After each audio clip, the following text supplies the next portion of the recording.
অনেকে বিড়াল পোষাকে সুন্নত মনে করেন, যা একদমই সঠিক নয়। ইসলামে বিড়াল পোষা জায়েজ। অনেক সাহাবী বিড়াল পুষতেন, কিন্তু শর্ত হলো বিড়ালের যথাযথ যত্ন নিতে হবে, খাবার দিতে হবে, অনাহারে রাখা যাবে না। বিড়াল প্রসঙ্গে মহানবী সাল্লাল্লাহু আলাইহি ওয়াসাল্লাম কি বলেছেন, বিস্তারিত থাকছে ডেস্ক রিপোর্টে। অনেকে বিড়াল পোষাকে সুন্নত মনে করেন, যা একদমই সঠিক নয়।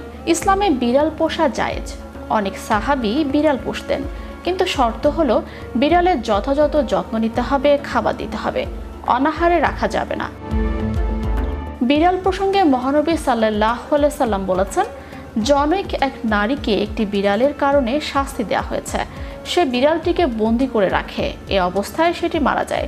সে এটিকে বন্দি করে রেখে পানাহার করায়নি এবং তাকে ছেড়েও দেয়নি যেন সে নিজে জমিনের পোকামাকড় খেতে পারে। এ হাদিসের ব্যাখ্যায় হাফেজ ইবনে হাজার রহমতুল্লাহ বলেন, কর্তুবী রহমতুল্লাহ বলেছেন, এ হাদিস থেকে বিড়াল পোষা ও বিড়ালকে বেঁধে রাখা জায়েজ বলে প্রমাণিত হয়, যদি তাকে খাবার পানি দেওয়ার ব্যাপারে ত্রুটি না করা হয়।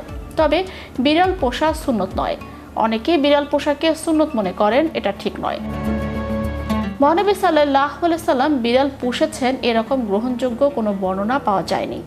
যদিও মহানবী সাল্লাল্লাহু আলাইহি সাল্লামের ঘরে মাঝে মাঝে বিড়াল আসতো এবং তিনি বিড়াল কাছে এলে তাড়িয়ে দিতেন না, তা বোঝা যায় বিভিন্ন বর্ণনা থেকে। হযরত আনাস রাদিয়াল্লাহু তাআলা আনহু থেকে বর্ণিত রয়েছে, তিনি বলেন, একবার মহানবী সাল্লাল্লাহু আলাইহি সাল্লাম মদিনার বাতহান নামক স্থানে গেলেন।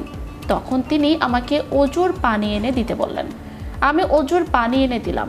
মহানবী সাল্লাল্লাহু আলাইহি সাল্লাম প্রাকৃতিক প্রয়োজন সেরে এসে যখন অজু করার জন্য পানির পাত্রটি নিতে যাচ্ছিলেন, তখন একটি বিড়াল এসে পানির পাত্রে মুখ দিয়ে পানি খেতে লাগলো। মহানবী সাল্লাল্লাহু আলাইহি সাল্লাম বিড়ালটির পানি খাওয়া শেষ হওয়ার জন্য কিছুক্ষণ অপেক্ষা করলেন। আমি প্রশ্ন করলে তিনি বললেন, বিড়াল ঘরের প্রাণী, বিড়াল মুখ দেওয়ার কারণে পানি নোংরা বা নাপাক হয় না।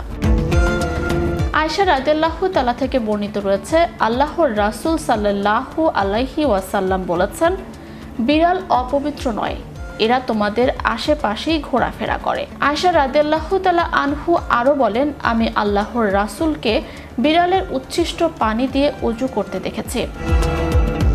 এ দুটি বর্ণনা থেকে বোঝা যায় বিড়ালের মুখ দেয়া পানি সাধারণ অবস্থায় নাপাক নয়।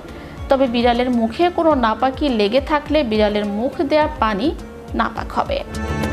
Magic Bangla TV news desk.